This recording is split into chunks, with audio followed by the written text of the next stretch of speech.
Most people believe they understand money. But if that were true, money wouldn't control their decisions. Most people aren't poor because they lack effort. They were trained to play a game where obedience is rewarded immediately and independence is rewarded last. And by the time independence becomes possible, most people are too tired to risk it. And here's the uncomfortable part. Most people don't lose this game. They never realize they're playing it. They didn't lie to you. They just didn't tell you the whole truth. From the moment you're born, the path is simple. Go to school. Get good grades. Go to college. Get a degree. Get a job. That path works. But only for one thing. Stability. Not freedom. Not wealth. Not control. Stability. And stability is useful when the system is stable. But here's the part nobody explains. You're taught to trade time for money. In a world where time becomes less valuable every year, you work harder. You become more skilled. You earn a little more. And somehow, it still feels like you're running in place. That's not because you're lazy. And it's not because you're bad with money. It's because effort alone doesn't decide outcomes anymore. Leverage does. The system rewards ownership, scale, access, not effort. Two people can work equally hard. One owns nothing. One owns a small piece of something. 10 years later, their lives don't just look different. They look like they lived in different worlds. School teaches you how to be useful. It does not teach you how money actually moves.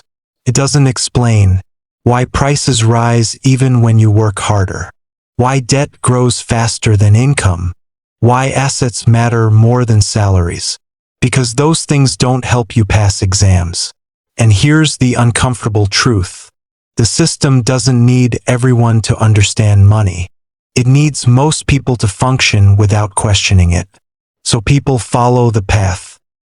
Not because they're stupid, but because it's the only map they were given. And when that map stops working, they blame themselves. Here's the part that changes everything. Hard work is not the problem. Hard work without leverage is. Leverage means getting results that are bigger than the hours you put in. Most people are taught only one type of leverage. Their time. You show up. You work. You get paid. When you stop, the money stops. That's not a moral failure. That's just the math of the system. Now compare that to someone with leverage. They might own a business, a piece of software, a brand, an asset, or even just an idea that scales. They still work, but their effort doesn't reset to zero every day. One decision can pay them for years. Two people can wake up at the same time. One works 8 hours and gets paid once. The other makes one decision that keeps paying while they sleep. That difference is not intelligence. It's structure. School trains you to be reliable. The economy rewards people who are replaceable the least and scalable the most. That's why the hardest workers are often the most stressed. And the richest people don't look busy. This is where people get confused. They think, if I just work harder, I'll catch up. But effort doesn't compound. Ownership does. Effort resets every morning. Leverage stacks. And the system quietly pushes people toward effort. Because effort is easy to control. Leverage is not. Once you see this, a lot of things make sense. Why salaries feel capped. Why prices keep rising. Why saving alone never feels like enough. It's not that the game is unfair. It's that most people are playing the wrong level of the game. And the part and the pressure you don't see. There's another force shaping people's lives. Most don't notice it, because it doesn't hit all at once. It's called inflation. People think inflation just means prices go up. That's the surface explanation. What inflation actually does is change how effort works over time.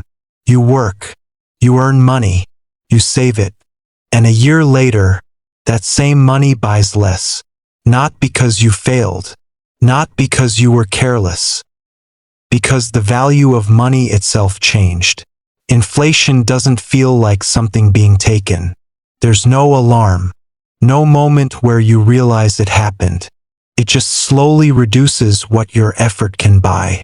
That's why people feel stuck even when they're doing everything right.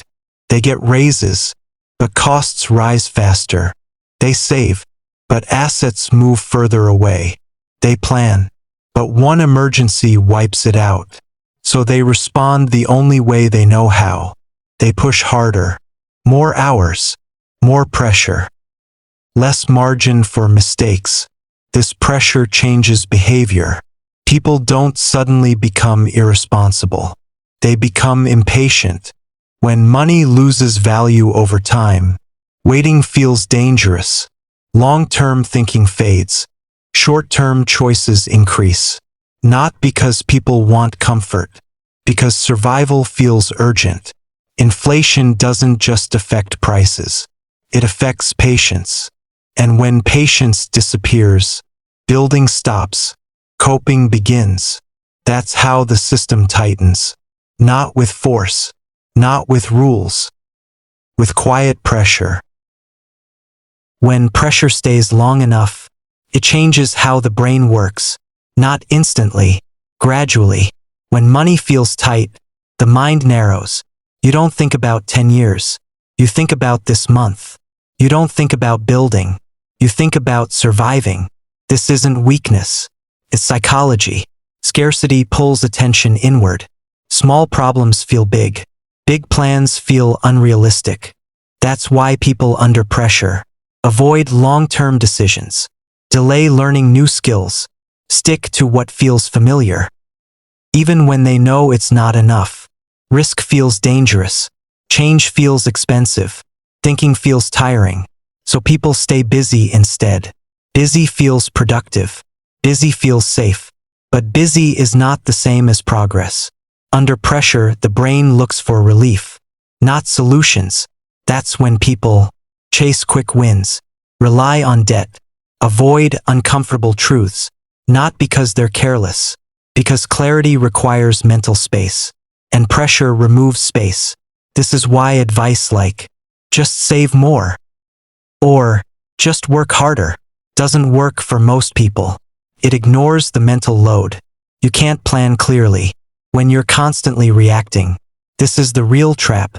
Not low income, not bad habits, constant pressure.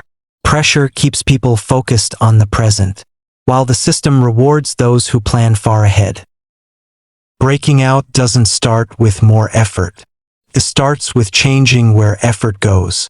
People think escape means doing something dramatic, quitting jobs, taking huge risks, going all in. That's not how it usually works. Most people who break the loop do 3 boring things first. First, they reduce pressure, not by earning more immediately, but by creating time and mental space. They simplify. They cut unnecessary commitments. They stop trying to look successful. Because clarity comes before progress. Second, they stop trading only time. They don't quit working. They redirect a small part of effort into things that compound. Skills that scale. Ownership even if it's tiny. Systems that work without constant input. This isn't about getting rich fast. It's about not resetting to zero every day. Third, they learn how money actually moves. Not theories. Not motivation. Basics. How income differs from assets. How inflation changes decisions. How leverage quietly multiplies outcomes. Understanding replaces guesswork. And when understanding increases, fear decreases.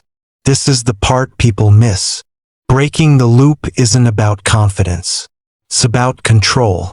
When you understand the rules, you stop reacting. You start choosing. Slowly at first. Imperfectly. But deliberately. Most people never escape because they wait for motivation. But motivation follows clarity. Not the other way around.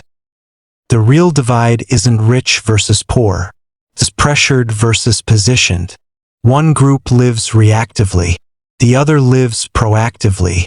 One group solves problems as they appear. The other prevents problems from existing. This isn't about intelligence. It's about who controls time. When time controls you, every decision is urgent. When you control time, decisions compound quietly. That's why the same world produces completely different outcomes. Same economy, same rules, different starting pressure. At this point, a mistake would be telling everyone to do the same thing, because students, job workers, and business owners are trapped in different ways. The escape is different too. Let's be precise.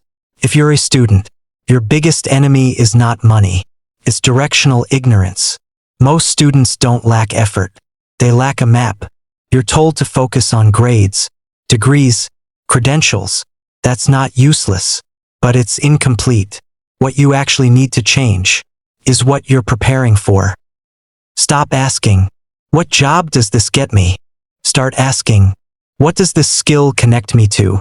Money flows toward problems, distribution, leverage, not certificates. Your job right now is not to hustle. It's to aim correctly. Learn how money moves before you specialize, because choosing the wrong direction early creates pressure for years. If you're a job worker, your problem is not low income. It's total dependence. When 100% of your survival depends on one source, your brain can't think freely. That's not weakness. That's biology. What needs to change is not quitting your job. It's reducing fragility. One income equals zero leverage. You don't need a side hustle empire. You need one controlled experiment that is not tied to hours, something that can grow without asking permission. Until that exists, every take a risk advice is useless. Your first goal is not wealth. It's optionality. If you're a business owner, your trap is different. It's being busy instead of scalable. Most business owners don't lack revenue. They lack structure. They build businesses that depend on their constant presence, which means no time, no leverage, no exit. You don't need more grind. You need to remove yourself from daily survival decisions. Systems replace stress. Processes replace memory. If your business collapses when you step away, you don't own a business. You own a job with higher risk. If you take one thing from this video, let it be this. Most people are not failing because they're lazy, unintelligent, or irresponsible. They're failing because they're solving the wrong problem. At the wrong time, under the wrong pressure.